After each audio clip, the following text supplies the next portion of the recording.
Kakagawa lang niyang milyonaryo sa magdamag matapos manalo ng 500 milyong real sa loto. At ang una niyang ipinangako, aalagaan niya ang kanyang mga magulang habang buhay. Pero ang sumunod na nangyari ay ikinagulat ng lahat. Minsan, itinuturo sa atin ng buhay ang pinakamabibigat nitong aral kapag huli na ang lahat. Si Rogelio Castro ay nasa trabaho, nag-aayos ng tambak na mga dokumento sa isang accounting firm. Karaniwang umaga iyon, yung tipong walang kakaibang inaasahang mangyayari. Nang tumunog ang kanyang telepono, sinagot niya agad nang hindi masyadong nag-isip. Malamang isa na namang kliyenteng nag-aalala tungkol sa buwis na isip niya. Pero sa halip, isang kalmadong boses ng babae ang nagsabi ng mensaheng magpapabago sa buong mundo niya. Mr. Rogelio Castro, tumatawag po ako mula sa Caixa Economica Federal. Kayo po ang nag-iisang nanalo ng jackpot sa Mega Sena, 500 milyong real. Parang tumigil ang oras nang hina ang kanyang mga binti at kumapit siya sa mesa para hindi matumba. Kalahating bilyong real, isang numerong napakalaki na halos hindi niya maunawaan. Mas marami pa iyon sa kahit anong pinangarap niya. At mas higit pa sa kaya pang isipin ng pamilya niya sa ilang henerasyon. Sigurado po kayo, walang pagkakamali, tanong niya, nanginginig ang boses. Sigurado po ako, sir. Eksaktong tumugma ang inyong mga numero. Binabati ko kayo. Isa na po kayo sa pinakamayayamang tao sa Brazil. Pagkababa niya ng tawag, napatayo lang siya roon tulala habang ang mga katrabaho niya ay patuloy sa trabaho na parang walang nagbago. Wala silang ideya na may bagyong tumama sa buhay niya. Ang numerong 500 milyon ay paulit-ulit na kumakatok sa isip niya na parang tambol. Wala nang madaling araw na pagising. Wala nang pag-aalala sa bayarin, sirang sasakyan o atrasadong upa. At ang unang naisip niya ay ang kanyang mga magulang. Si Nelson at Gloria, isang matandang mag-asawang nakatira sa simpleng bahay sa probinsya sa São Vicente da Serra, isang maliit na bayan sa Minas Gerais. Habang buhay nagtrabaho ang kanyang ama sa mga sakahan at ang kanyang ina naman ang nag-aalaga sa bahay at nag-aalaga ng ilang manok sa likod bahay. Mga payak at masisipag silang tao na pinalaki ang kanilang nag-iisang anak sa katapatan at pagmamahal. Nang hindi nagsasabi sa kahit sino sa trabaho, lumabas si Rogelio. Sumakay siya sa kotse, nagmaneho sa isang tahimik na lugar at kinuha ang telepono para gawin ang pinakamahalagang tawag sa buong buhay niya. Nanginginig ang kanyang mga kamay habang dinidayal ang numero ng bahay ng kanyang mga magulang. Ang tibok ng puso niya ay sobrang lakas na parang nararamdaman niya sa lalamunan. "Hello anak, ang saya naman ng sorpresa! Kumusta ka?" Mainit ang boses ng kanyang ina, parang yakap na pumuno ng ginhawa sa dibdib niya.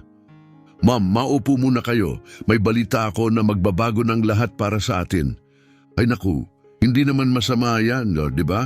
Okay ka lang? Wala kang sakit?" "Mas okay ako kaysa kailanman, ma'am. Nanalo ako sa loto."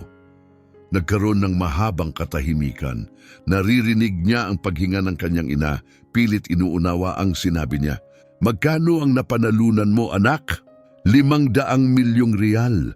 500 milyon? Napasigaw siya sa sobrang tuwa kaya kailangan pang ilayo ni Rogelio ang telepono sa tenga niya. Pagkatapos, narinig niya ang sigawan sa background. Tuwang-tuwa ang kanyang ina habang tinatawag ang kanyang ama sa boses na matagal na niyang hindi narinig. "Nelson, bilisan mo, halika rito. Nanalo si Rogelio sa loto." Kinuha ni Nelson ang telepono at nang magsalita siya, napansin ni Rogelio ang emosyon sa boses ng ama na hindi pa niya narinig kailanman. "Anak, totoo ba ang sinasabi ng nanay mo?" "Oo, Dad, totoo. 500 milyon. Hindi na tayo mag-aalala sa pera." Diyos ko, pinulong iyon ng kanyang ama na parang nakikipag-usap sa langit. Isang himala to, anak, isang biyaya mula sa Diyos. Narinig ni Rogelio na umiiyak ang kanyang mga magulang, hindi sa lungkot kundi sa tuwa na galing sa pinakailalim ng puso. Mga taong buong buhay lumaban para lang mabuhay. Mga taong nag-iipon ng barya para lang makabili ng manok tuwing linggo. At ngayon, kaya na silang bigyan ng anak nila ng kahit ano. Sigurado ka ba na hindi ito biro, anak? Totoo bang nangyayari ang ganito? Tanong ng ama. Siguradong sigurado ako, Dad. Paulit-ulit kong tsinek ang tiket. Totoo to. Mayaman na tayo. Salamat, Panginoon, pabulong na sabi ng kanyang ina habang umiiyak. Umuwi ka agad, anak. Kailangan kitang makita mismo. Kailangan kitang mayakap at masigurong hindi lang ito panaginip. Papunta na ako, Ma'am. Marami tayong pag-uusapan. 3 oras na nagmaneho si Rogelio papuntang San Vicente da Serra at punong-puno ang isip niya ng mga plano. Inisip niya ang bagong bahay na bibilhin niya para sa mga magulang niya. Isang napakagandang bahay na may swimming pool, hardin at lahat ng luho na hindi nila naranasan. Inisip niya rin ang mga bakasyong maaari na nilang puntahan, mga damit na hindi nila nabili at mga pagkain na hindi nila natikman. Ngayon, posible na ang lahat. Lahat ng mga bagay na hindi nila naranasan ay maaari nang maging kanila. Pagdating niya sa maliit at pamilyar nilang bahay, nakita niya ang kanyang mga magulang na naghihintay sa may porch. Kumikislap ang mga mata na parang mga batang Pasko. Tumakbo ang kanyang ina at mahigpit siyang niyakap. Humahagulgol na parang ilang taon silang hindi nagkita. Hindi masyadong nagsalita ang kanyang ama. Ipinatong lang ang malakas at magaspang nitong kamay sa balikat ni Rogelio at ngumiti, nangingilid ang luha. Anak ko, parang panaginip pa rin, sabi ng kanyang ina habang hawak ang mukha niya gamit ang nanginginig na mga kamay. 500 milyon! Paano naging totoo yan? Totoo, Ma'am. At ngayon, atin na to. Umupo silang magkakasama sa parehong maliit at maaliwalas na sala kung saan lumaki si Rogelio. Pero parang may kakaiba na ngayon. Ang lahat sa paligid niya ay parang mas maliit. Ang lumang sofa, ang kupas na pader, ang sementong sahig parang hindi na bagay ngayon na isa na siyang milyonaryo. Mom, Dad, hindi na kayo kailangang magtrabaho kahit kailan. Bibilhan ko kayo ng magandang bahay, kumpleto sa lahat ng ginhawa. Dahan-dahang sumagot si Nelson, Anak, hindi namin kailangan ng magarang bahay. Masaya na kami dito. Pero ngayon, maaari na kayong magkaroon ng tunay na kaligayahan, Dad. Buhay na walang hirap at stress. Tumingin si Rogelio sa paligid at bigla niyang napansin ang mga bitak sa pintura, ang luma at pudpod na mga gamit, ang maliit na kusina. Sa unang pagkakataon, hindi na yun mukhang tahanan, mukha itong masyadong maliit. Babaguhin natin ang lahat, bulong niya halos sa sarili lang. Magsisimula tayo ng bagong buhay.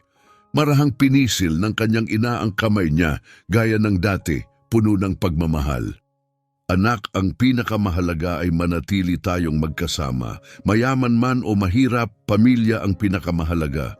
Oo naman, Mom, lagi tayong magkakasama. Pero kahit sinabi niya iyon, may nagbago sa loob niya. Isang tahimik na kaba ang gumapang. Tinitigan niya ang kanyang mga magulang at sa unang pagkakataon, napansin niya kung gaano sila kasimple. Paano sila magsalita, paano sila manamit, paano sila mamuhay, at naisip niya, ang 500 milyong real ay para sa ibang mundo.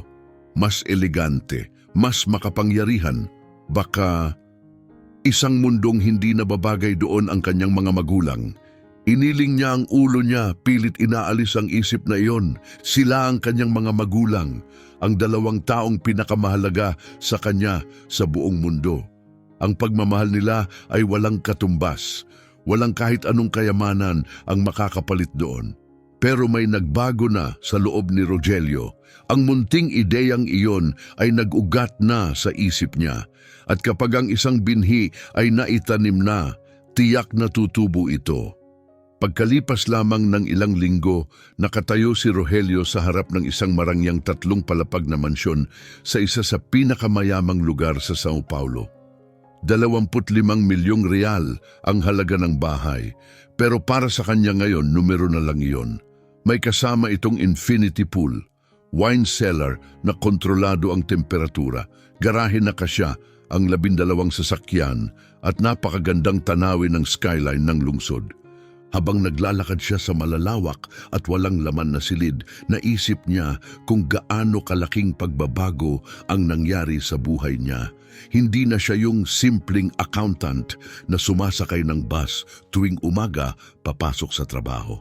Ngayon, may personal driver na siya, pribadong chef, fitness trainer at buong koponan ng mga taong nag-aasikaso ng bawat detalye ng bago niyang buhay. Tumunog ang phone niya. Si mama niya, si Donna Gloria. Araw-araw siyang tumatawag mula nang lumipat siya sa Sao Paulo. Anak, kumusta ka? Kumakain ka ba ng maayos? Ayos na ayos ako, ma'am. Okay ang lahat. Kailan ka ulit bibisita dito? Halos 1 buwan na. Tumingin si Rogelio sa bintana sa perpektong ginupit na mga halamang bakod at eleganteng landscaping na ginawa ng mga profesional. Soon, ma'am. Inaayos ko pa ang ilang bagay dito. Gustong-gusto ka talagang makita ng papa mo sa bagong bahay mo. Pwede ba kaming bumisita ngayong weekend?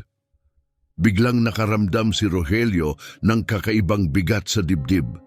Naiisip niya ang kanyang mga magulang, simple ang pananamit, hindi alam ang gagawin na naglalakad sa loob ng napakaluhong bahay na ito. Nai-imagine niya ang pag-aalangan nila kapag kakausapin ang butler o kapag dumaan sa mga silid na puno ng mamahaling sining at makikinis na muwebles. Ma'am, hayaan mo muna akong makapag-adjust dito. Tapos magplano tayo, okay? Sige, anak, pero sana huwag kang maghintay ng matagal. Miss na miss ka na namin. Pagkatapos ng tawag, tahimik na umupo si Rogelio na babagabag sa reaksyon niya. Bakit siya nahihiya? Mga magulang niya iyon, ang mga taong nagbigay sa kanya ng lahat. Pero may bumulong ulit sa loob niya. Baka hindi talaga sila bagay sa bago niyang buhay. Makinis, elegante at puno ng sosyal na tao. Mas lalo pang lumakas ang boses na iyon nang makilala niya si Chloe Pascua, isang napakaganda at klase na babae na tila lumulutang sa mga event ng high society na ngayon ay dinadaluhan na rin niya. Nag-aral si Chloe sa Europe, maraming wika ang alam at napaka-natural niyang gumalaw sa mundo ng mga mayayaman. Habang nagdi-dinner sila sa isa sa pinakamagagarang restaurant sa lungsod, kaswal nitong tinanong, "May pamilya ka ba, Rogelio?" "May mga magulang ako," sagot niya, pero nanikip ang tiyan niya habang sinasabi iyon. "Ay, ang ganda naman. Siguro sobrang saya nila para sa'yo. Saan sila nakatira?" Nag-alinlangan siya. "Sa probinsya, Minas Gerais." "Naku, ang charming. Mga magsasaka ba sila?" "Hindi naman, pero nagtatrabaho ang dad ko sa bukid." Ngumiti si Chloe ng magalang pero napansin ni Rogelio ang munting pagbabago sa ekspresyon nito. Isang bahagyang paglamig, parang may kurtinang biglang bumaba sa pagitan nilang dalawa. At sa unang pagkakataon, sa buong buhay niya, nakaramdam siya ng malalim at masakit na hiya sa pinanggalingan niya. Makalipas ang 1 linggo, tumunog ulit ang phone niya. Si Nelson naman, ang ama niya, ang tumatawag at kakaiba ang saya sa boses nito. "Anak, bumili kami ng bus ticket papuntang Sao Paulo. Nandyan kami bukas para makita ka." Parang tumalon ang puso ni Rogelio. "Bukas? Pero, Dad, hindi pa talaga ako handa tumanggap ng bisita ngayon." "Bisita? Kami ang magulang mo, anak." "Alam ko, Dad, pero ang dami kong schedule. Marami akong importanteng meeting." "Hindi kami magtatagal. Gusto lang naming yakapin ka at makita ang magandang bahay mo." Pumikit si Rogelio, naghahanap ng mahinahong dahilan, pero huli na. Nabili na ang tiket, papunta na sila. Punong-puno ng tuwa ang boses nila. Hindi niya kayang tumanggi. Sige dad, pero sana huwag kayong magplano na magtagal. Ang dami ko talagang ginagawa. Kinabukasan, naghihintay si Rogelio sa may grand entrance ng mansion. Parang buhol-buhol ang sikmura sa kaba. May taxi na huminto at nang bumukas ang pinto, sandaling natigilan siya. Ang suot ng kanyang ina ay ang pinakamaganda niyang damit, yung itinatabi niya tuwing linggo. Pero sa lilim ng napakalaking mansyon, naging sobrang payak nito. Ang ama niya naman ay naka-best shirt, yung pang-espesyal na okasyon, pero kupas na ito at halatang luma na ang kuwelyo. Tumingala sila sa napakalaking bahay. Nakadilat ang mga mata, parang mga batang nakakita ng kastilyo sa fairy tale. Diyos ko, bulong ni Gloria, anak, dito ka talaga nakatira, parang sa pelikula. Bahay lang to, Mom. Pabulong na sagot ni Rogelio, pilit tinatago ang kaba at hiya na umaakyat sa dibdib niya. Pumasok sila at natigilan sa ilalim ng napakalaking crystal chandelier at marmol na hagdanan. Marahan nilang hinaplos ang mamahaling muebles, parang takot silang may masira.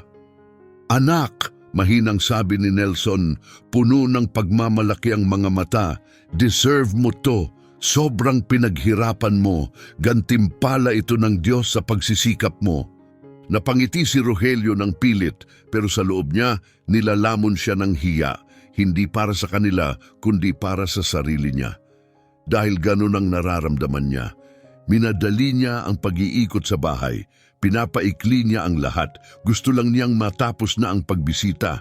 Mas naging mahirap pa ang tanghalian.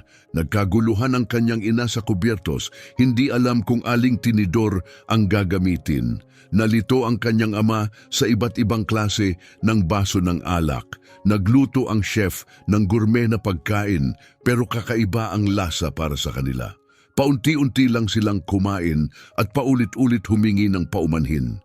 Pasensya na anak, mahinang sabi ng kanyang ina, parang kakaiba ang lasa nitong isda. Chilean salmon yan, Mom. Mahal yan. Ay, ganun ba? E di siguradong masarap, sabi niya. Pilit ngumiti habang sumusubo ulit, pero hindi na umabot sa mata ang ngiti. Pagkatapos ng tanghalian, hindi na kinaya ni Rogelio. May kailangan siyang sabihin kahit pa masira nito ang puso ng dalawang taong pinakamahal niya. Mom, Dad, kailangan nating mag-usap. Umupo sila sa sofa sa sala at ang mga mata nila ay puno pa rin ng parehong init at malasakit na palagi nilang ibinibigay. Ang buhay ko ngayon ay sobrang iba na, panimula niya. Nakikihalubilo ako sa bagong mga tao, sa bagong mga lugar, at sa totoo lang, hindi ninyo talaga naiintindihan ang mundong ito. Nagtaka ang kanyang ina. Ano bang sinasabi mo, anak? Ang ibig kong sabihin, simple lang kayo at walang masama doon, pero pumasok na ako sa mundong puno ng mga negosyanteng mataas ang estado, mga influential na tao at parang hindi kayo bagay dito. Katahimikan, mabigat, masakit. Yumuko si Nelson parang tinamaan sa dibdib ng mga salita. Tumingin si Gloria sa anak niya at unti-unting namuo ang luha sa kanyang mga mata. Anak, bulong niya, nanginginig ang boses. Sinasabi mo bang kailangan naming magbago para manatili kaming magulang mo? Hindi, Ma'am. Hindi ganun. Ang iniisip ko lang, baka mas mabuting doon na lang kayo sa probinsya, sa buhay ninyo. At ako naman dito sa buhay ko. Sa buhay mo ay nawala kami, bulong ni Nelson nang hindi tumitingala. Dad, aalagaan ko pa rin kayo. Magpapadala ako ng pera. Hindi kayo magkukulang. Pero baka mas mabuti kung may kaunting distansya. Tumulo ang luha ni Gloria, tahimik, dahan-dahan, pero mas matalim kaysa kahit anong salita. Luha ng isang inang ang anak ay umamin na ikinahihiya siya. Ibinigay namin ang lahat para sa iyo, mahinang sabi niya. Pinaghirapan namin ang lahat para makapag-aral ka, para magkaroon ka ng mas magandang kinabukasan. At ngayon sinasabi mo sa amin na hindi kami sapat para maging bahagi ng buhay mo. Hindi yan ang ibig kong sabihin, Ma'am. Kung ganon, ano ba talaga, Rogelio? Tanong ni Nelson, sa wakas ay itinaas ang ulo. Ang tingin sa mga mata niya ay puno ng pagkadismaya na parang punyal na tumusok diretsyo sa dibdib ni Rogelio. Nahihiya ka sa amin, yan ang totoo. Hindi sumagot si Rogelio dahil hindi niya kayang itanggi, lalo na't kitang-kita, lalo na't ramdam yon ng lahat sa loob ng silid. Gusto ko lang ninyong maintindihan, mahinang sabi ni Rogelio, hindi na pareho ang buhay ko ngayon. Dahan-dahang tumayo si Donna Gloria, nanginginig ang mga kamay niya habang pinupunasan ng luha gamit ang manggas ng kanyang payak na bestidang panglinggo. Sige anak, sabi niya, pilit pinapanatiling kalmado ang boses. Naiintindihan na namin, hindi mo na kami kailangan. Ma'am, hindi yan ang ibig kong sabihin, pabulong na sagot ni Rogelio. Oo, yan mismo, mariing sabi ni Nelson habang tumatayo rin. Nilinaw mo na, hindi kami bagay sa bago mong mundo. Naglakad sila papunta sa pinto nang wala ng pagtatalo. Walang sigawan, walang eksena, katahimikan lang. Sinundan sila ni Rogelio at sa bawat hakbang lalong sumisikip ang dibdib niya. Parang unti-unting nabibiyak ang puso niya. Sa may entrada, lumingon si Donna Gloria sa huling pagkakataon at tiningnan siya, mga matang puno ng sakit at pagmamahal. Anak, mahinang sabi niya, gusto ko lang malaman mo ito. Lagi ka naming mamahalin, kahit ano pa ang gawin mo, kahit paano mo kami tratuhin. Dahil ang pagmamahal ng isang ina at ama, hindi yan may kondisyon. Pagkatapos, sumakay sila sa taxi at umalis. Nakatulala si Rogelio sa gate ng mansyon, pinapanood ang sasakyang unti-unting naglaho sa kalsada. At kasama nitong nawala ang dalawang taong nagmahal sa kanya nang higit sa kaya ng sinuman. Sa unang pagkakataon mula nang manalo siya sa loto, hindi niya naramdaman na siya'y mapalad. Wala siyang maramdaman kundi kawalan. Pakiramdam niya, siya ang pinakamiserabling tao sa mundo. Lumipas ang 2 buwan mula sa pagbisitang iyon. Unang beses at huli na rin na dumalaw ang mga magulang niya sa kanya. Patuloy na tumatawag si Donna Gloria araw-araw, pero bihira na siyang sumagot. At kapag sumasagot man siya, malamig at malayo ang usapan. Mabilis siyang magsalita, gumagawa ng dahilan at laging sinisisi ang busy schedule, mga importanteng meeting at mga agarang responsibilidad. Samantala tuloy-tuloy ang bago niyang buhay. Puno ito ng private parties, mga luxury event at mga hapunan sa mga restaurant na sobrang mahal. Isang kainan pa lang ay katumbas na ng kinikita ng mga magulang niya sa loob ng ilang buwan. Laging kasama niya si Chloe, kumikinang sa bawat silid na pasukin niya.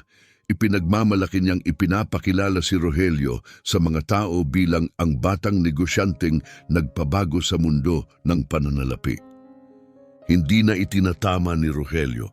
Mas madali kasi, mas masarap pakinggan na ang yaman niya ay galing sa talento, talino at tagumpay, imbes na dahil lang sa swerte at isang lottery ticket. Isang gabi sa isang engrandeng party sa rooftop ng isang 5-star hotel, abala si Rogelio sa pakikipag-usap sa mga mayayamang negosyante nang biglang tumunog ang phone niya. Sa screen, isang salita lang ang lumitaw, home. Landline iyon ng bahay ng mga magulang niya. Tumingin siya sa paligid. Mga bisitang elegante na may hawak na champagne, mamahaling suit, kumikislap na alahas. Si Chloe na tumatawa sa malapit. Hindi na nag-isip ng matagal, tinanggihan niya ang tawag. Tumunog ulit ang phone. At muli, pinilit ni Rogelio ang isang magalang na ngiti at humarap sa grupo. Sandali lang, sabi niya ng maayos. May quick work call lang ako. Lumayo siya sa lahat at sa wakas sumagot, naiinis. Hello? Anak? Ang boses ni Donna Gloria ay desperado, mahina at basag sa iyak. Salamat sa Diyos sumagot ka. Pakiusap, kailangan kitang makausap ngayon. Ma'am, busy ako, may ginagawa akong importante. Bilisan mo na lang. Rogelio, hindi maganda ang kalagayan ng papa mo. Nanginginig ang boses niya. May malubha siyang problema. Kailangan niya ng doktor agad pero Wala kaming pera para sa mga test. Biglang sumikip ang dibdib ni Rogelio. Sa isang iglap, parang lumiit ang paligid. Pero paglingon niya pabalik sa party, sa mga ilaw, musika at sa bagong buhay na pinili niya, parang bumalik ang loob niya sa malamig na desisyon. Magkano ang kailangan ninyo? Tanong niya. Sabi ng doktor, mahal ang mga pagsusuri, anak, mga 5,000 real. 5,000 real para kay Rogelio, wala lang yon. Gasto niya iyon sa isang gabi nang hindi man lang iniisip. Presyo iyon ng isang marangyang hapunan, mamahaling bote o simpleng luho.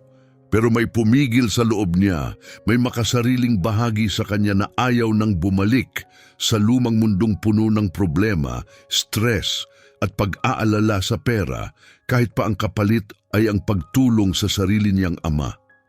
Ma'am, titingnan ko kung ano ang magagawa ko, malamig niyang sabi. Kailangan ko nang bumaba.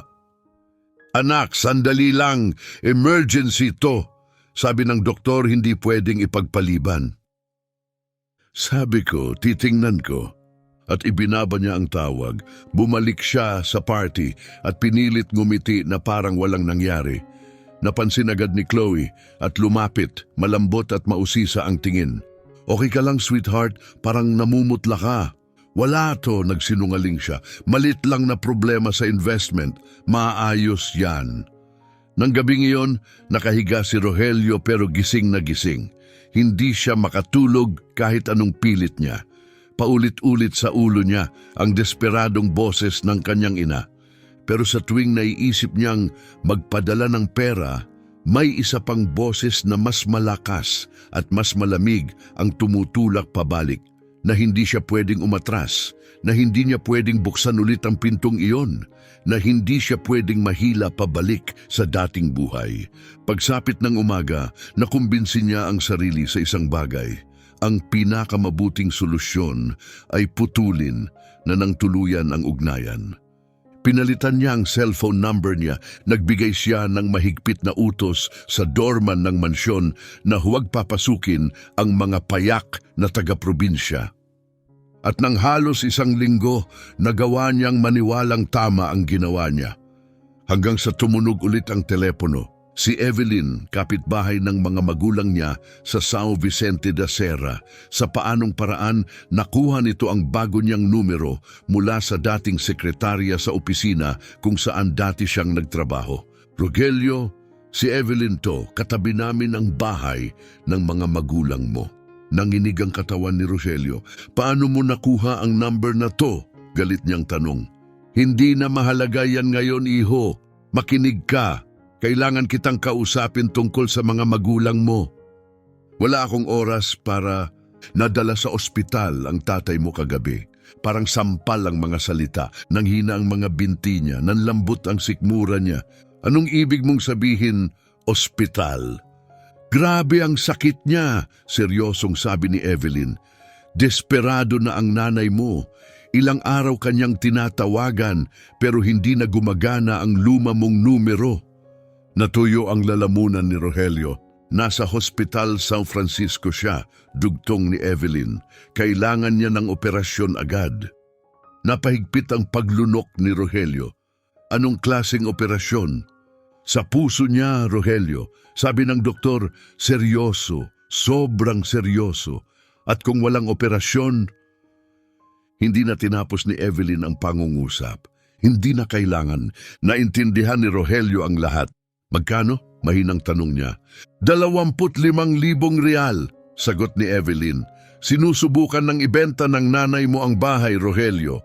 Yung bahay na kinalakihan mo. Sinusubukan niyang ibenta ang lahat para mailigtas siya. Bumagsak sa dibdib niya ang balita, parang suntok. 25, para kay Rogelio biro lang, wala lang iyon. Pero para sa mga magulang niya, ibig sabihin, nito'y isusuko nila ang nag-iisa nilang pag-aari sa buong buhay nila. Evelyn, ako na bahala, pabulong niya. E di pupunta ka, mabilis na tanong ni Evelyn.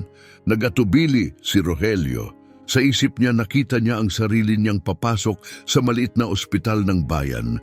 Makikita ang mga magulang niyang takot at basag. Maririnig ang mga tanong na hindi niya kayang sagutin. Haharapin ang resulta ng pagtalikod sa kanila sa mismong oras na kailangan nila siya. Magpapadala ko ng pera, sabi niya. Magpapadala, singhal ni Evelyn. Rogelio, ilang araw ka nang hinahanap ng tatay mo. Paulit-ulit niyang binabanggit ang pangalan mo. Halos hindi makakain ang nanay mo sa sobrang stress. Sabi ko magpapadala ako. Pilit niyang pinatigas ang boses. Yan ang mahalaga. Yan ang mahalaga.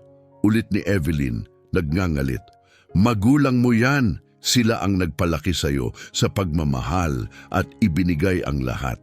Evelyn, kailangan ko nang bumaba. Magta-transfer ako ngayon. Ibinaba niya ang tawag at naiwan siyang mag-isa sa napakalaking mansyon. Tahimik ang mga silid. Mahal ang lahat, maganda, perpekto. Pero pakiramdam niya mas nawawala siya kaysa kailanman. Agad niyang ipinadala ang 25,000 real. Pero hindi niya tinawagan ang mga magulang niya.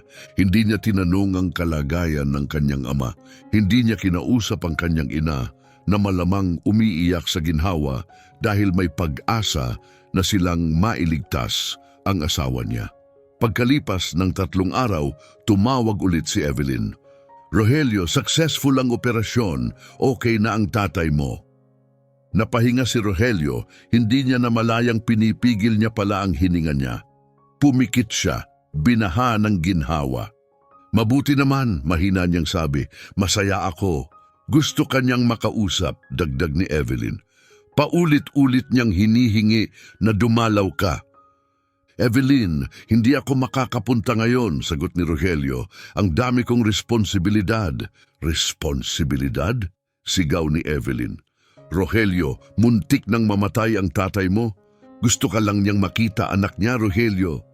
Alam ko, mahinang sagot ni Rogelio. Pero hindi ako makakapunta ngayon. Sabihin mo na lang, okay ako.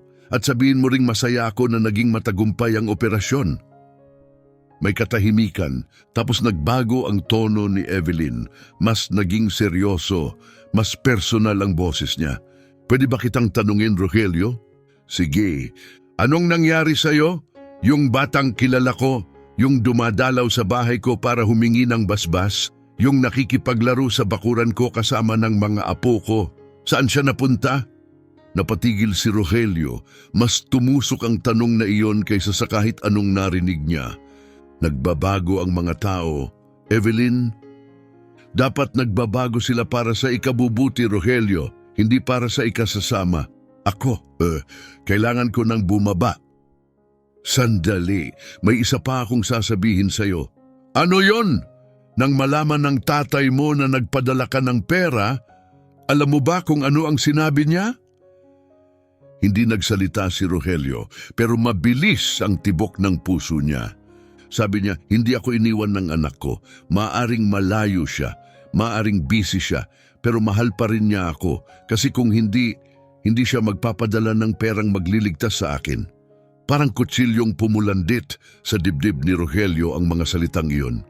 At yung nanay mo, dugtong ni Evelyn, bumili siya ng una niyang cellphone. Sabi niya, ngayon daw makakausap ka na niya ng mas madalas, hindi na kailangang maghintay sa landline. Tinuturuan niya ang sarili niyang mag-text, Rogelio, isang 70 taong gulang na babae na nag-aaral gumamit ng phone para lang mas mapalapit sa'yo. Doon na, gumuho ang pader sa paligid ng puso niya. Napasabog si Rogelio sa iyak. Evelyn, ako? Nagkamali ako? Oo, mahinang sagot ni Evelyn, pero hindi pa huli para itama. Tumingin si Rogelio sa mansyon, sa kumikislap na sahig, mamahaling muebles at malalaking bintana. Pero ang naramdaman niya lang ay isang nakadadagok na kawalan. Hindi, huli na. Bakit mo nasasabi siyan? Kasi hindi na ako yung batang yon, ibang tao na ako, makasarili, malamig. Kung ganon maging ibang tao ka ulit, kaya mo pang maging lalaking akala ng mga magulang mo na ikaw. Tinapos ni Rogelio ang tawag at ikinulong ang sarili sa kwarto. Ilang oras siyang nanahimik, nakatulala sa kisame, hinahabol ng multo ng buhay na pinili niya, isang buhay na itinayo sa anyo, distansya at pagmamataas. Nasa maliit na ospital sa probinsya, ang mga magulang niya umaasang tatawag ang anak nila. Pero ang natatanggap nila ay mga mensaheng walang sagot at katahimikang mas masakit pa kaysa anumang sakit. Kinabukasan, dumaan si Chloe para mag-lunch. Naabutan niya si Rogelio na nakayuko sa couch, maputla at tahimik. "Anong nangyayari, love?" tanong niya. "Para kang namatayan." Tiningnan siya ni Rogelio at sa unang pagkakataon tunay niya siyang nakita. Lampas sa ganda, lampas sa estilo. Nakita niya ang isang babaeng kasama lang siya dahil sa kung anong meron siya, hindi dahil sa kung sino siya. "Chloe, pwede ba kitang tanungin?" "Siyempre. Kung mawala lahat sa akin bukas, mananatili ka pa rin ba?" Kumurap siya, naguluhan, tapos tumawa. "Anong klaseng tanong yan? Bakit mawawala lahat?" "Sagutin mo lang." Naglaho ang ngiti niya, nagbago ang mukha niya, parang nagkakalkula. "Rogelio, saan nanggagaling to? Simple lang. Kung wala akong pera, wala akong kahit ano, mamahalin mo pa rin ba ako?" Nag-atubili si Chloe at sa katahimikang yon nakuha ni Rogelio ang sagot. "Mas mabuti kung umalis ka na," kalmado niyang sabi. "Ano, seryoso ka? Ang OA mo?" "Hindi. Ngayon ko lang nakikita ng malinaw. Napapalibutan ako ng mga taong pera ko lang ang mahalaga at iniwan ko ang nag-iisang mga taong tunay na nagmamalasakit sa akin." Umalis si Chloe, sinarado ng malakas ang pinto. At naiwan si Rogelio, mag-isa na naman, mag-isa sa palasyong itinayo sa pagsisisi. Sa unang pagkakataon mula nang manalo siya sa loto, hiniling niyang sana makabalik siya at mabago ang lahat. Lumipas ang 6 na buwan matapos maoperahan ng kanyang ama.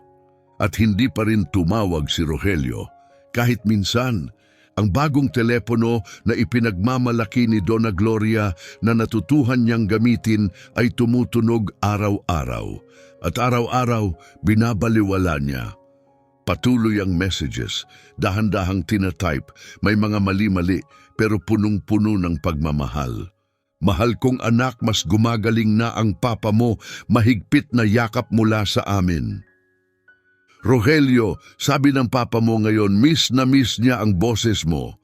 "Anak, istorbo ba kami? May nagawa ba kaming mali?" Binabasa ni Rogelio ang bawat mensahe pero hindi siya sumasagot. Bawat isa'y tumatama na parang punyal sa dibdib pero nakapagtayo na siya ng kuta ng pagmamataas na masyadong makapal para mabasag. Ngayon, puno na ang mga araw niya ng biyahe, events, deals at distractions. Nag-invest siya sa 3 kumpanya, bumili ng luxury yacht na nagkakahalaga ng 15 milyong riyal at pati isang penthouse sa Miami. Sa labas, mukha siyang lalaking nasa kanya na ang lahat. Sa loob, pakiramdam niya'y hungkag siyang balat. Doon niya nakilala si Monica Peralta, isang matalino at matagumpay na entrepreneur na nagpapatakbo ng isa sa pinakamalalaking construction firm sa bansa. Hindi tulad ni Chloe, may lalim si Monica. May pakialam siya sa tao, sa mga adikain, sa kinabukasan. Sa isang private dinner sa pinakamahal na restaurant sa São Paulo, tinanong siya nito ng bagay na walang nangahas magtanong dati. "Rogelio, naisip mo na bang gamitin ang pera mo para tumulong sa iba?" Napahinto siya. "Anong ibig mong sabihin? Yung magpondo ng mga paaralan, ospital, social programs, may kapangyarihan kang baguhin ang buhay ng libu-libong tao?" Parang kulog ang tama ng mga salita nito. Naalala niya ang mga magulang niya, ang payak nilang bahay, ang pagkakaospital ng ama niya, ang tahimik nilang paghihirap. Naisip niyang magpatayo ng ospital sa bayan nila, bigyan ang ibang pamilya ng tulong na hindi nila nakuha noon. Pero iniling niya ang ulo, pinatay ang ideya. "Sa ngayon nakatutok ako sa sarili kong ventures." Ngumiti si Monica ng mahinahon pero may tahimik na pagkadismaya sa mga mata niya. "Naiintindihan ko, kanya-kanya tayong landas." Kalaunan, naging magkasintahan sila. Si Monica ang lahat ng akala ni Rogelio na kailangan niya. Elegante, magaling magsalita, hinahangaan ng lahat. Bagay na bagay siya sa mundo niya. Hindi tulad ng mga magulang niya. Isang gabi, habang nagdi-dinner sila sa penthouse niya, tinanong siya ni Monica ng tanong na pinakakinatatakutan niya. Rogelio, hindi ka kailanman nagkukwento tungkol sa pamilya mo. Dito ba sa syudad nakatira ang mga magulang mo? Parang lumundag ang puso niya. Hindi, wala na sila sa buhay ko. Anong ibig mong sabihin? Nag-alinlangan siya, napakadaling magsinungaling, kaya nagsinungaling siya. Oo, matagal na silang patay, ilang taon na, aksidente. Inabot ni Monica ang kamay niya at hinawakan ito, puno ng simpatya. Nakikiramay ako, siguro sobrang hirap nun. Oo, pabulong ni Rogelio, ayokong pag-usapan. Siguradong ipinagmamalaki nila kung sino ka ngayon. Bawat mabuting salita ay parang asido sa kaluluwa niya dahil ang totoo, buhay pa ang mga magulang niya, mahal pa rin siya, umaasa pa rin na babalik siya. At binura niya sila sa isang kasinungalingan. Pagkalipas ng 3 buwan, nag-propose si Rogelio. Naging event of the year ang kasal, glamorous, sobrang marangya at puno ng mga elite ng Brazil. Mahigit 300 na bisita ang dumalo sa engranding seremonya sa pinakamagarang hotel sa lungsod. Umabot sa 2 milyong real ang gastos. Hindi matigil sa pag-usap ang mga magazine tungkol dito. Sa vows niya, tumayo si Rogelio sa harap ng mga kamera at nagsalita tungkol sa pag-ibig, pangako at katapatan. Umiiyak si Monica habang pinakikinggan ang bawat salita. Naniniwala siya, pero ang nag-iisang totoo sa silid na iyon ay ang kawalan sa puso ni Rogelio. Dahil ang mga taong tunay na nakakaintindi ng pag-ibig at katapatan, wala roon. Nasa daan-daang milya ang layo. Naghihintay pa rin sa anak na iniwan sila. Tumayo ang mga bisita at masayang nagpalakpakan habang tinatapos ni Rogelio ang kanyang mga panata. Pero sa likod ng kanyang ngiti, alam niya ang totoo. Itinayo niya ang kasal na ito sa isang napakalaking kasinungalingan. Sa Paris, ang honeymoon nila, nanatili sila sa presidential suite ng pinakamarangyang hotel sa lungsod. Bawat gabi ay puno ng champagne, hapunang may kandila at nakakabighaning tanawin ng Eiffel Tower. Pero isang gabi, habang kumakain sila sa isang mamahaling restaurant na may tanawing buong lungsod, tumunog ang telepono ni Rogelio. Isang international number. Tiningnan niya ang screen. Evelyn. Parang bumagsak ang puso niya. Hindi tatawag si Evelyn kung hindi seryoso ang dahilan. Sandali lang, love, sabi niya kay Monica. Work to emergency. Lumabas siya sa malamig na hangin ng Paris at sinagot ang tawag. Evelyn, anong nangyari? Rogelio, salamat at nasagot mo. Pasensya na pero may masamang balita ako. Nanlambot ang sikmura niya. Anong nangyari? Tungkol ito sa nanay mo, Rogelio. Nagkaroon siya ng malubhang emergency. Nasa ospital siya ngayon. Anong emergency? Puso niya. Gaya ng nangyari sa tatay mo. Pero mas malala ngayon. Sabi ng mga doktor, kailangan niya ng operasyon. Komplikadong operasyon. At mahal. Nawala ang lakas sa mga binti ni Rogelio. Sumandal siya sa pader para hindi matumba. Magkano? 80,000 real kailangan gawin sa Belo Horizonte sa ospital na espesyalista. At si Dad, kumusta siya? Paano niya hinaharap to? Halos gumuho na siya. Sinusubukan niyang ibenta ang lahat ng pag-aari niya pero kulang pa rin ng sobra. Huminto si Evelyn sandali, pero ang pinakamasakit, yung parte na talagang sumisira sa puso ng lahat. Ano yon? Paulit-ulit niyang tinatawag ang pangalan mo. Paulit-ulit. Hindi na siya klaro mag-isip. Sabi ng doktor, lalo nitong pinapalala ang lagay niya dahil sa emosyon. Paulit-ulit niyang sinasabi, nasaan si Rogelio ko? Bakit hindi pumupunta si Rogelio ko para makita ako? Parang bumagsak ang mundo ni Rogelio. Umiiyak siya roon sa tahimik na kalsada ng Paris habang ang puso niya ay nababasag sa libu-libong milya ang layo mula sa tahanan. Evelyn, magpapadala ako ng pera ngayon din. Pangako. Rogelio, mahalaga yan. Pero hindi lang pera ang kailangan ng nanay mo. Ikaw ang kailangan niya. Kailangan niyang makita ang mukha mo. Naniniwala ang mga doktor na ang pagbangon niya ay nakadepende sa tibay ng loob. At ang tibay na yon nanggagaling sa pakiramdam na hindi siya iniwan ng anak niya. Ako, hindi ako makakapunta ngayon. Honeymoon namin. Honeymoon? Nagpakasal ka? Napagtanto ni Rogelio na sobra na ang nasabi niya. Magpapadala ako ng 90,000 para masakop lahat. Nanginginig ang boses niya. Pakiusap, siguraduhin mong makukuha niya ang pinakamagandang gamutan. Rogelio, makinig ka. Hindi pera ang gusto ng nanay mo. Ikaw, kailangan niya ang presensya mo. Kailangan niya ang pagmamahal mo. Pero ibinabana ni Rogelio ang tawag, dumadaloy ang luha sa mukha niya. Nag-transfer siya ron mismo, pero hindi niya kayang tawagan ng ospital. Hindi niya kayang kausapin ng nanay niya o kahit itanong man lang ang detalye ng lagay nito. Pagbalik niya sa restaurant, napansin ni Monica ang kaputlaan niya. Okay ka lang, love? Para kang nakakita ng multo. Wala to, may konting problema lang sa investment. Sigurado ka, namumula mata mo. Ayos lang ako. Tapusin na natin ang dinner, pero hindi halos kumain si Rogelio. Kinagabihan, hindi siya nakatulog. Umiikot sa isip niya ang boses ng kanyang ina at may isang katotohanang gumagambala sa kanya. Sinabi niya sa asawa niya na patay na ang mga magulang niya. Pagkalipas ng 2 araw, tumawag ulit si Evelyn. Maayos ang operasyon, Rogelio. Nakaligtas siya. Napahinga siya ng malalim, punong-puno ng ginhawa. Salamat sa Diyos. Pero may kailangan kang malaman. Ano yon? Nang magising siya mula sa anesthesia, ang unang tanong niya ay, nandito ba si Rogelio ko? Kinailangan magsinungaling ng tatay mo. Sinabi niyang nasa business trip ka, pero pinadala mo raw ang pagmamahal mo. Naniniwala siya? Oo. At alam mo ba kung ano ang sinabi niya? Ano? Sabi niya, alam kong hindi ako iiwan ng anak ko. Malayo siya pero binabantayan niya ako. Basag ang boses ni Evelyn habang nagsasalita. Rogelio, naniniwala pa rin sa iyo ang mga magulang mo. Mabuti pa rin ang tingin nila sa iyo. Iniisip nila na busy ka lang, hindi ka talaga nawala.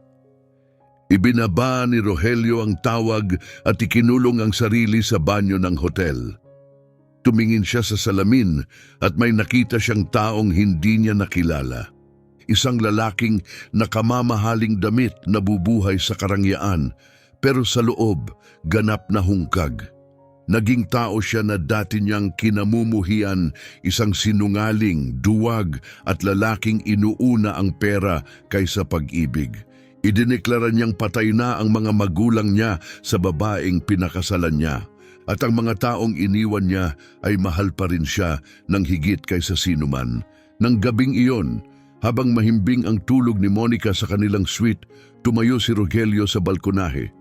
Tinitigan niya ang kumikislap na Eiffel Tower at sa unang pagkakataon, naintindihan niya kung ano ang pakiramdam ng ganap na pag-iisa sa mundo. Nakuha niya ang lahat ng pinangarap niya, pero wala ni isa sa mga bagay na tunay na mahalaga. 1 taon matapos ang kasal, nagsimulang gumuho ang mundong maingat niyang itinayo.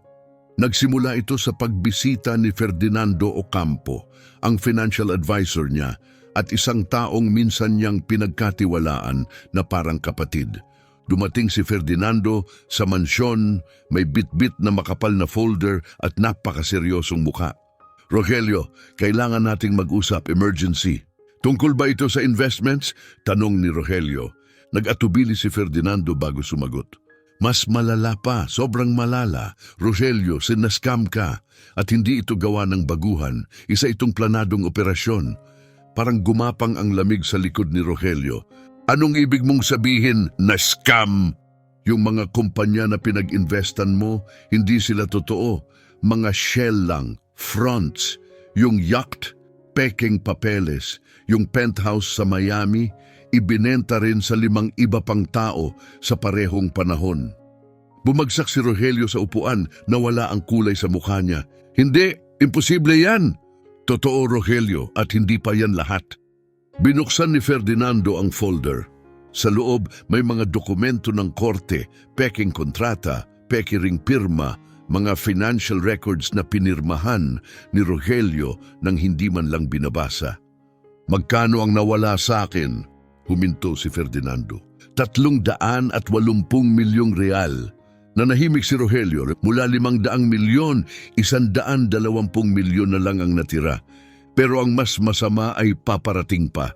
May isa pa akong kailangan sabihin, dagdag ni Ferdinando. Mas masakit pa ito. Ano pa bang mas masahol dito? Si Monica? Tumingala si Rogelio, naguguluhan. Anong tungkol sa kanya? Kasama siya sa plano. Parang tumigil ang lahat. Nabara ang hininga ni Rogelio.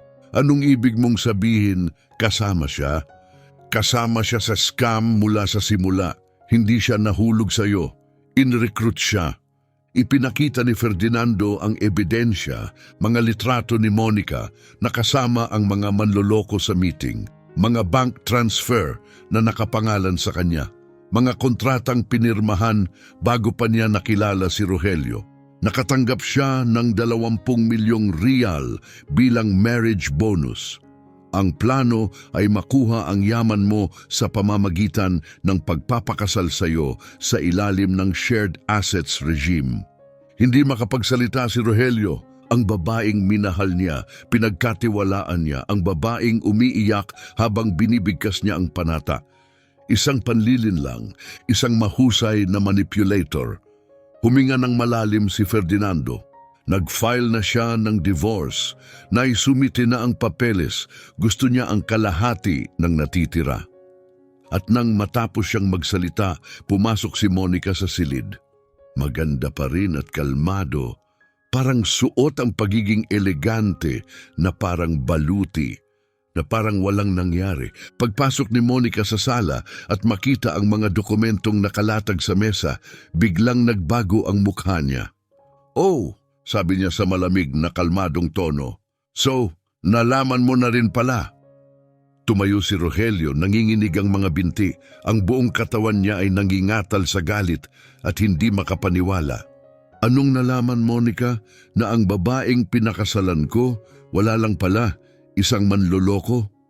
Ang manloloko masyadong dramatic na term, Rogelio, sagot niya, may ngising mapanukso. Mas gusto ko yung salitang strategist. Mas masakit pa ang lamig niya kaysa anumang insulto. Naroon siya, ang babaeng tumabi sa kanya sa altar, nangakong mamahalin siya at magiging tapat. At ngayon, parang wala lang, inaamin niyang bahagi talaga ng plano ang pagnanakaw sa kanya. Bakit? Tanong ni Rogelio, halos mabasag ang boses. Bakit mo ginawa to sa akin? Tumawa siya, isang matalim at hungkag na tawa. Para sa pera, siyempre. Akala mo ba may babaeng tulad ko ang mahuhulog sa lalaking tulad mo dahil sa pag-ibig? Lalaking tulad ko? Ay naku, Rogelio, oo, mayaman ka, pero wala kang taste, wala kang edukasyon, wala kang class. Isa ka lang sa mga new money. At ang new money, sila ang pinakamadaling lokohin. Bawat salita ay parang kutsilyong tumataga sa puso niya. Biglang na-realize ni Rogelio na buong kasal nila, minamaliit pala siya ni Monica gaya ng minsang pagmamaliit niya sa sarili niyang mga magulang. Ibinigay ko sa iyo ang lahat, pabulong niyang sabi, lahat ng hiningi mo. At ibinigay ko sa iyo ang perpektong performance, sagot ni Monica. Ipinapahid ang buhok paatras na parang proud na proud. Isang flawless na role bilang debotong asawa. Sa tingin ko, patas lang. Lumapit si Ferdinando, pilit pinapanatili ang kaayusan. Monica, krimen ang ginawa mo. Pwede kang kasuhan ng fraud, conspiracy. Anong abogado, Ferdinando? Singhal niya. Wala na nga siyang sapat para makabayad ng isa. Dinampot niya ang bag niya at tumalikod para umalis. Pero bago siya tuluyang lumabas, lumingon siya sa huling pagkakataon. Oh, at Rogelio, Yung kwento mo tungkol sa mga magulang mong namatay sa aksidente? Napatigil si Rogelio. Alam kong kasinungalingan yon. Bumaba ang boses niya. Paano? Nag-hire ako ng private investigator bago ko tanggapin ang proposal mo. Kailangan kong malaman kung sino ang papakasalan ko. Nalaman ko lahat. Pamilya mo sa probinsya, yung matatanda mong magulang na mababait, yung hiya na daladala mo. Bakit hindi mo sinabi? Dahil ang mga lalaking iniiwan ang sarili nilang magulang dahil nahihiya sila. Sila ang pinakamadaling kontrolin. Kung hindi mo kayang pahalagahan ang mga taong nagpalaki sa'yo, paano mo makikilala ang taong ginagamit ka lang? At lumabas siya ng bahay, tumatawa habang iniiwan si Rogelio na wasak. Dala-dala ang huling piraso ng dignidad na meron pa siya. Nagsimula ang pagguho. Ang mga sumunod na araw ay mas madilim kaysa sa kahit anong naisip ni Rogelio. Lahat ng tinatawag niyang kaibigang milyonaryo ay nawala. Hindi na sila sumasagot sa tawag, naglaho ang mga imbitasyon. Yung mga glamorous party na dati ipinagdiriwang siya, hindi na siya kasama sa guest list. Kinailangan ibenta ang mansyon para bayaran ng lumalaking utang. Kinuha pabalik ang mga luxury car niya, na-freeze ang mga bank account niya habang iniimbestigahan sa kaso. Sa loob lang ng 6 na buwan mula sa pagiging isa sa pinakamayayamang lalaki sa Brazil, naging taong hirap ng bumili ng susunod niyang pagkain si Rogelio. At hindi lang pera ang nawala sa kanya. Nawala ang lahat, ang pamilya dahil sa pagmamataas, ang asawa dahil sa bulag na pagtitiwala, ang mga kaibigan dahil itinayo sa kasinungalingan. Pero ang pinakamalala sa lahat, nawala ang sarili niya, ang mga liham. Isang gabi mag-isa sa isang maliit na inuupahang studio apartment. Nagkalakas loob si Rogelio na buksan ang isang lumang drawer. Sa loob ay ang teleponong 2 taon na niyang hindi hinahawakan. Ang teleponong alam pa rin ng mga magulang niya ang numero. Nanginginig ang kamay niya habang binubuksan ito. Umingay ang screen. Dose ng daang-daang, hindi pa nababasang mensahe ang lumitaw. Lahat galing sa isang pangalan, Ma'am. Pakiusap, sumagot ka anak, miss na miss ka namin. Hindi maganda ang pakiramdam ng papa mo.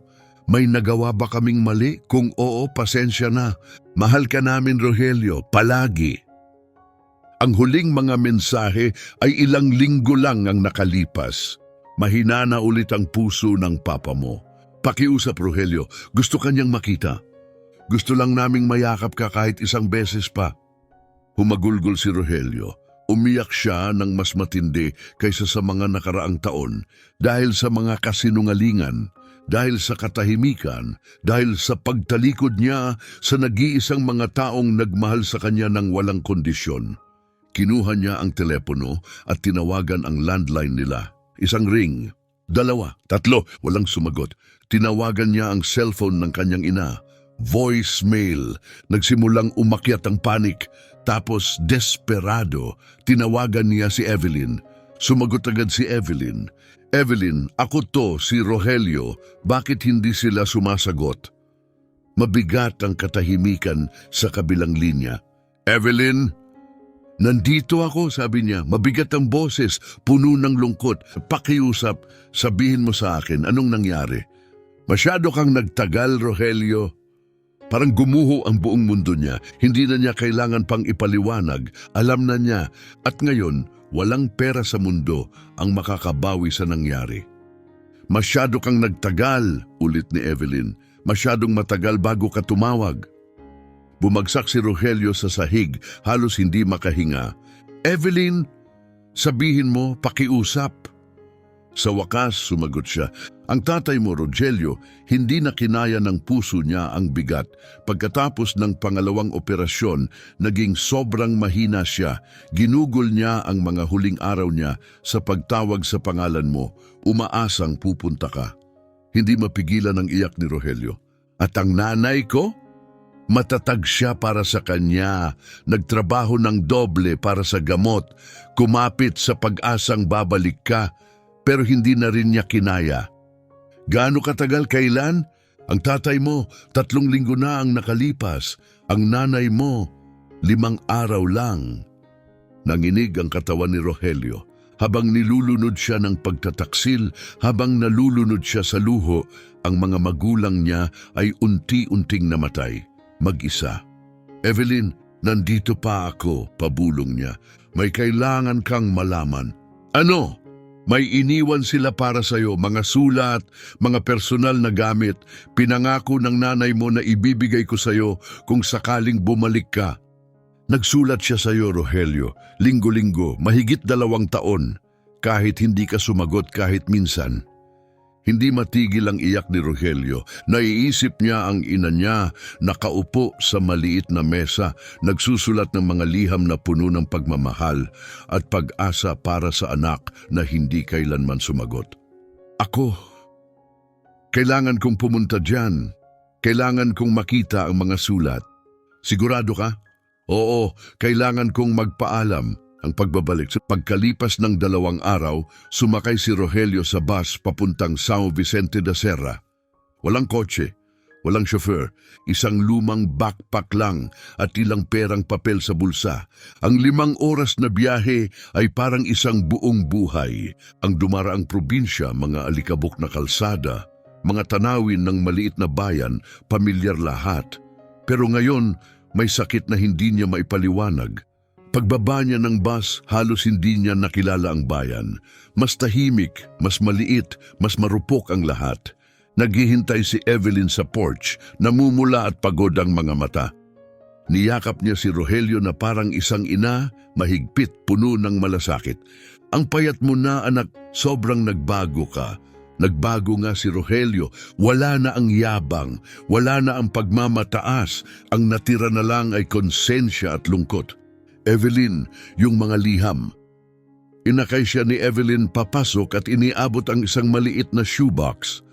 Sa loob ay 2 dosenang sobre, lahat may parehong pino at maingat na sulat kamay para sa mahal kong anak si Rogelio. Ilan to? Tanong niya nanginginig. 123. Isa bawat linggo mula nang tumigil kang sumagot. Binuksan ni Rogelio ang unang sobre. Ang petsa, 2 linggo matapos ang araw na tinalikuran niya sila.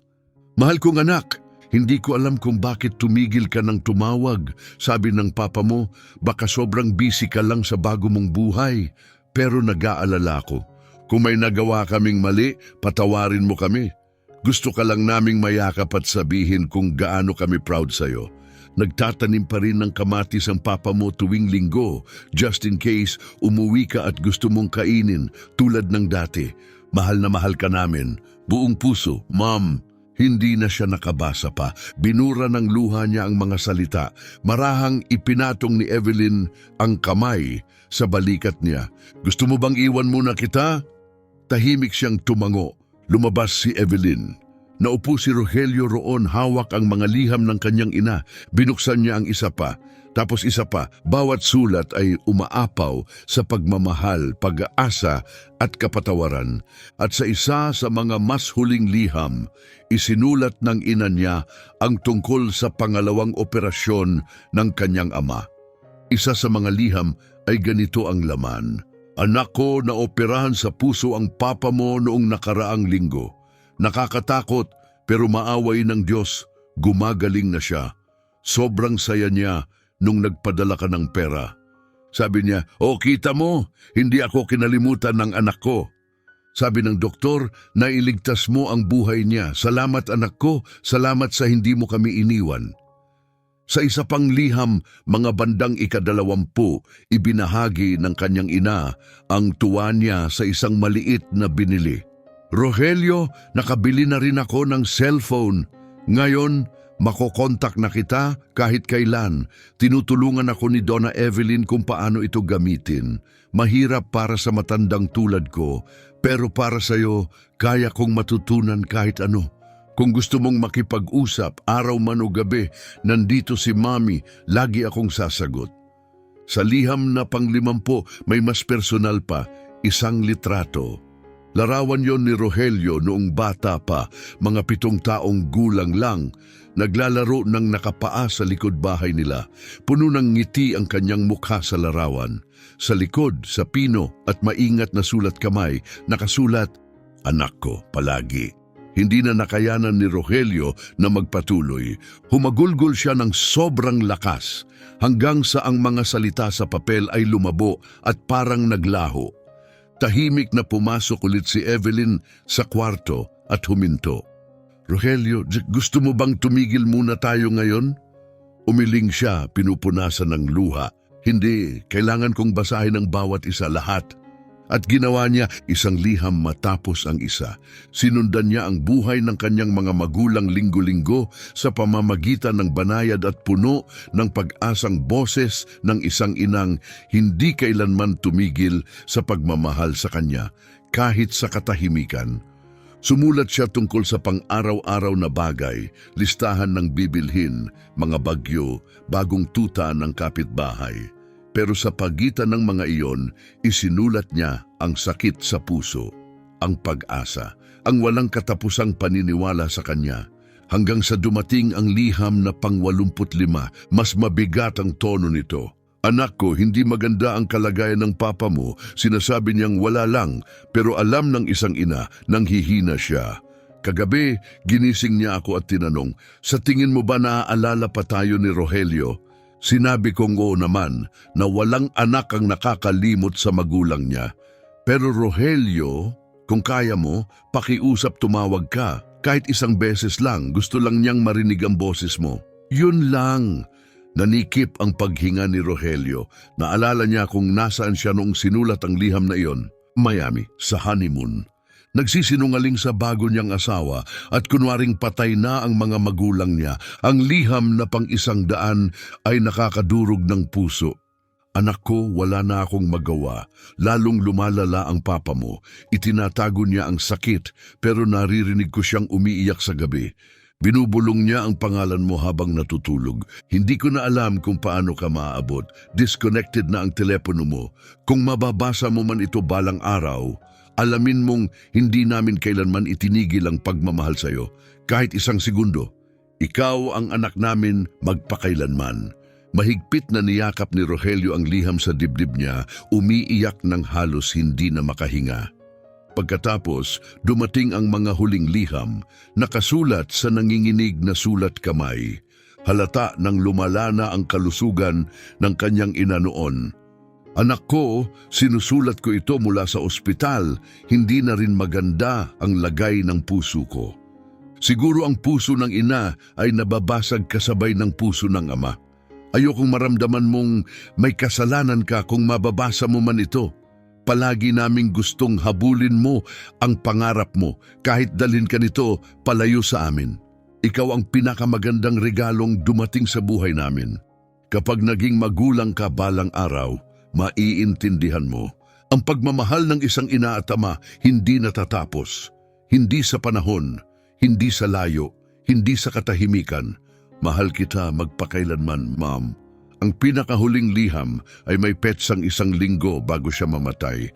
"Rogelio, kung binabasa mo ito, wala na ako para hawakan ng kamay mo. Pero gusto kong malaman mo, umalis ako sa mundong ito na payapa ang puso." "Bakit?" "Dahil naging nanay mo ako. Kahit malayo ka, ikaw pa rin ang munting anak ko. Sa drawer sa tabi ng kama ko, makikita mo ang isang susi. Susi ito sa bahay natin, yung bahay kung saan ka ipinanganak, kung saan ka natutong maglakad at magsalita. Yun na yun ngayon. Lagi naman, ingatan mo, at kapag miss mo ako, umupo ka sa porch at tumingala. Nanonood kami ng papa mo mula sa mga bituin. Huwag kang umiyak para sa amin. Maganda ang naging buhay namin. Masaya, dahil ikaw ang anak namin, buong pagmamahal, Mom at Dad." Hawak ni Rogelio ang huling liham na parang bahagi ito ng kaluluwa niya. Sa tahimik na kwarto, nanatili siyang nakaupo, walang imik. 123 liham, 123 deklarasyon ng pagmamahal. 123 beses na pagpapatawad sa anak na hindi man lang humingi nito.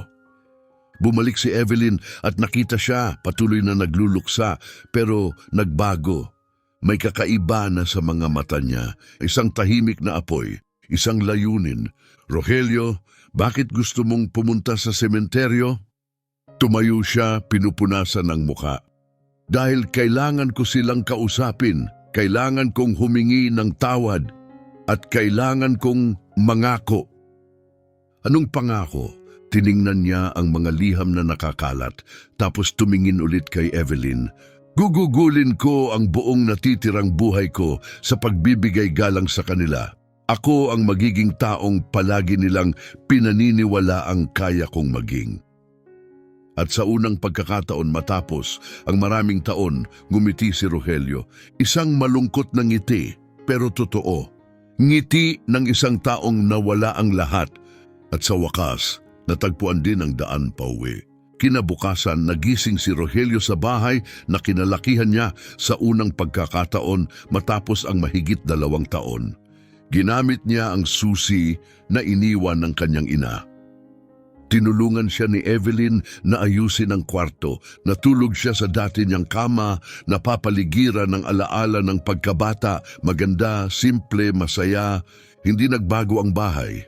Yung mga kurtinang handmade, yung mesa na kahoy kung saan siya gumagawa ng assignment. Nandoon pa rin ang amoy ng paboritong sabon ng kanyang ina. May mga litrato pa rin niya noong bata siya sa ref, hawak ng mga lumang pharmacy magnets.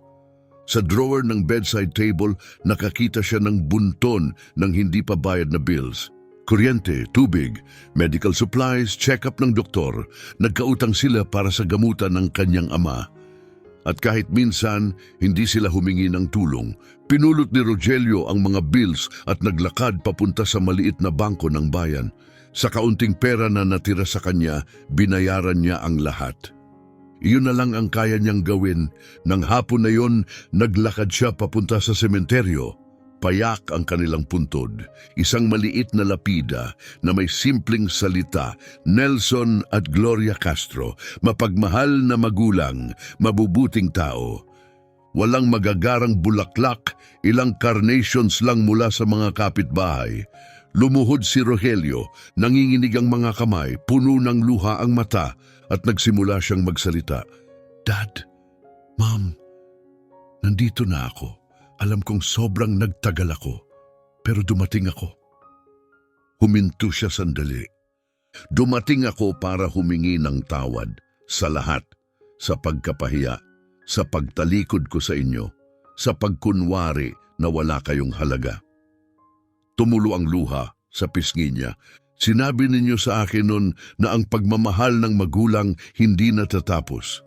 At ngayon, naiintindihan ko na sa wakas kung ano ang ibig sabihin nun. Mahal ninyo ako kahit hindi ko deserve. Pinatawad ninyo ako kahit hindi ako humingi ng sorry. Hinanap niya sa bulsa ang huling liham at inilabas. Ipinapangako ko ito. Mula ngayon, mabubuhay ako sa paraan na ikaka-proud ninyo. Igagalang ko ang alaala ninyo. Itatayo kong muli ang lahat ng sinira ko. At tumingala siya sa langit. Sa gitna ng luha, ngumiti siya, isang totoong ngiti, dahil alam niya sa kung saan man sa itaas. Nanonood sila at mahal pa rin siya. Hanggang ngayon, kahit matapos ang lahat na inalagaan nila ako kahit tinalikuran ko sila. Isang banayad na simoy ng hangin ang dumaan at kumaluskos sa mga puno sa sementeryo, parang narinig mismo ng hangin ang mga salita niya. Ipinapangako ko sa inyong dalawa, malakas na sabi ni Rogelio, gugugulin ko ang natitirang buhay ko sa paggalang sa alaala ninyo. Tutulungan kong iwasan ng ibang mga anak ang pagkakamaling nagawa ko. Lalaban ako para wala ng ibang tumalikod sa mga taong unang nagmahal sa kanila. Nanatili siya roon hanggang sa lumubog ang araw, umiiyak habang nagsasalita, ikinukwento sa kanila ang lahat. Ang mga ginawa niya, ang mga nawala sa kanya, at kung gaano siya nagsisisi sa bawat araw na wala siya. Sa mga sumunod na araw, nagsimulang muli si Rogelio. Kumuha siya ng trabaho sa isang maliit na accounting office sa bayan. Katamtaman lang ang sahod, malayo sa yaman na minsang naging kanya, pero marangal na trabaho iyon. At sa unang pagkakataon matapos ang maraming taon, nakaramdam siya ng kapayapaan. Tuwing gabi matapos ang trabaho, bumibisita siya sa mga mahihirap na pamilya sa paligid. Tinutulungan niya silang ayusin ang mga dokumento, mag-file ng buwis, i-manage ang mga utang. Libre. Paraan niya yon ng pagbabalik loob sa komunidad na yumakap sa kanyang mga magulang noong siya mismo ang lumayo. Isang gabi, habang bumibisita sa isang bukirin, nakilala ni Rogelio si Arnold, isang 25 taong gulang na nagtatrabaho sa São Paulo. Mahigit 1 taon na raw siyang hindi umuuwi para bisitahin ang tumatanda niyang mga magulang. Wala lang talaga akong oras, kibit balikat ni Arnold. Grabe ang trabaho, naiintindihan naman nila. Nanikip ang dibdib ni Rogelio, parang nakikita niya ang dati niyang sarili. Pwede ba kitang kwentuhan? Tanong niya. Anong klaseng kwento? Totoong kwento, tungkol sa lalaking akala niya marami pa siyang oras para makita ang mga magulang niya. Kinwento niya kay Arnold ang lahat, ang loto, ang hiya, ang pagtalikod, ang pagbagsak. Kung paano ninakaw ng pagmamataas ang pagkakataon niyang makapagpaalam. At habang nangingilid ang luha, sinabi niya, nawala ang pera ko, nawala ang mga pekeng kaibigan, nawala ang asawang hindi naman talaga ako minahal. Pero ang pinakamasakit sa lahat, yung mawalan ng magulang nang hindi man lang nakapagsabi ng sorry. Tumahimik si Arnold. Ano ang gagawin ko? Mahina niyang tanong. Tawagan mo sila. Ngayon din, bisitahin mo sila ngayong weekend. Yakapin mo sila habang kaya mo pa. Hindi natin alam kung kailan ang huli. Pagkalipas ng 1 linggo, dumating si Arnold sa bahay ni Rogelio, kasama ang mga magulang niya. Nagniningning ang mga mukha nila. Salamat, sabi ni Arnold. Kumikislap ang mga mata. Pinarealize mo sa akin kung ano talaga ang mahalaga bago pa huli ang lahat. Simula pa lang iyon, kumalat ang kwento ni Rogelio. May mga taong dumadayo mula sa mga kalapitbayan para makilala ang lalaking nawala ng kayamanan pero nakakuha ng mas dakila, ang pag-unawa sa tunay na halaga ng buhay. Makalipas ang ilang buwan, may naisip si Rogelio. Sa kaunting naipon niya, umupa siya ng isang silid sa lokal na simbahan at nagtatag ng support group. Pinangalanan niya itong Hindi Pa Huli, It's Never Too Late. Isang lugar iyon para sa mga taong napalayo sa pamilya, para magnilay, muling kumonekta at magsimulang muli. Tuwing Sabado napupuno ang silid ng mga kwento, mga pagsisisi, pag-amin at pag-asa na gumaling ang sugat, at palaging iisa ang panimula ni Rogelio sa bawat meeting. Patunay, ang kwento ko na halos mabibili ng pera ang lahat. Maliban sa oras kasama ang mga taong mahal natin. 1 taon ang lumipas, dumating ang isang liham na muling magbabago sa lahat. Galing ito sa isang malaking kumpanya sa São Paulo. Mahal na Ginoong Rogelio, narinig namin ang tungkol sa ginagawa ninyo at sa mga buhay na inyong natulungan. Naniniwala kaming ang mensahe ninyo ay makakapagpagaling ng libu-libong pamilya sa buong Brazil. Nais naming mag-invest ng 2 milyong real para mapalawak ninyo ang Hindi Pa Huli sa buong bansa. Binasa ni Rogelio ang liham habang nakaupo sa porch ng lumang bahay ng kanyang mga magulang, sa parehong porch kung saan dati silang nag-uusap tungkol sa hardin, mga kamatis at panahon. Tumingala siya sa langit at pabulong na sinabi, ano sa tingin ninyo, tatanggapin ko ba? At sa sandaling iyon, isang dilaw na paru-paro ang marahang dumapo sa manggas niya, huminto sandali at saka lumipad pataas sa langit. Ngumiti si Rogelio, nakuha niya ang sagot. Pagkalipas ng 2 taon, may mga chapter na ang Hindi Pa Huli sa bawat kabisera ng estado sa Brazil. Naglibot si Rogelio sa buong bansa, nagbibigay ng mga talk at ibinabahagi ang kwento niya nang walang itinatago. Nagsasalita siya tungkol sa pagmamataas, tungkol sa pagpapanggap na ibang tao, tungkol sa pagkawala ng pinakamahalaga at palagi niyang tinatapos sa iisang paraan. Nanalo ako ng 500 milyong real, pero saka lang ako naging tunay na mayaman nang mawala ang lahat. at muling madiskubre ang pagmamahal ng mga magulang ko kahit pa dumating ito ng huli. Umiiyak ang mga tao, libo-libo ang umaalis sa mga talk na iyon na nangakong tatawag sa magulang, magpaplano ng pagbisita o hihingi ng tawad matapos ang mga taong katahimikan. Sa isa sa mga event na iyon, nakilala ni Rogelio si Carolina, isang psychologist at family therapist na matagal nang sumusubaybay sa ginagawa niya. Ginawa mong misyon ang pinakamalalim mong sakit, sabi nito sa kanya. Iyon lang ang paraan para mabuhay ako, sagot niya. Pagkalipas ng 2 taon, nagpakasal sila sa isang maliit pero taus-pusong seremonya sa simbahan sa São Vicente da Serra. Sa parehong simbahan kung saan nagpalitan ng panata ang kanyang mga magulang, ilang dekada na ang nakalipas. Sa araw ng kasal niya, binisita ni Rogelio ang puntod ng mga magulang niya, suot ang suit ng groom. Lumuhod siya, ngumiti habang lumuluha at sinabi, "Dad, Mom, nakikita niyo ba ako ngayon? Nakahanap ako ng taong mahal ako dahil sa kung sino ako, hindi dahil sa kung ano ang meron ako. Magugustuhan niyo si Carolina, may puso siya na tulad ng sa inyo." Ngayon, nakatira si Rogelio sa parehong payak na bahay kung saan siya lumaki. Inaalagaan niya ang hardin na minsang itinanim ng kanyang ama. Tumutulong siya sa mga pamilyang nangangailangan. Tuwing gabi, umuupo siya sa porch at kinakausap ang mga magulang niya, ikinukwento ang araw niya, humihingi ng gabay at nagpapasalamat sa lahat. Sa tabi ng kama, may kahong may lamang 123 liham, boses ng kanyang ina, nakapirmi sa tinta.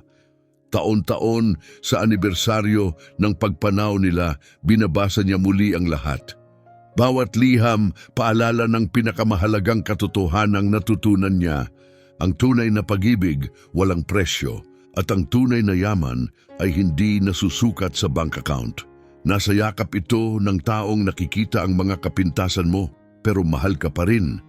Nasa boses ng inang nagpapatawad kahit hindi mo hinihingi. Nasa tibay ng amang hindi sumusuko sa anak. Natutunan ni Rogelio na hindi pa huli para bumalik sa tahanan. Pero mas mahalaga pa, mas mabuting huwag na lang umalis.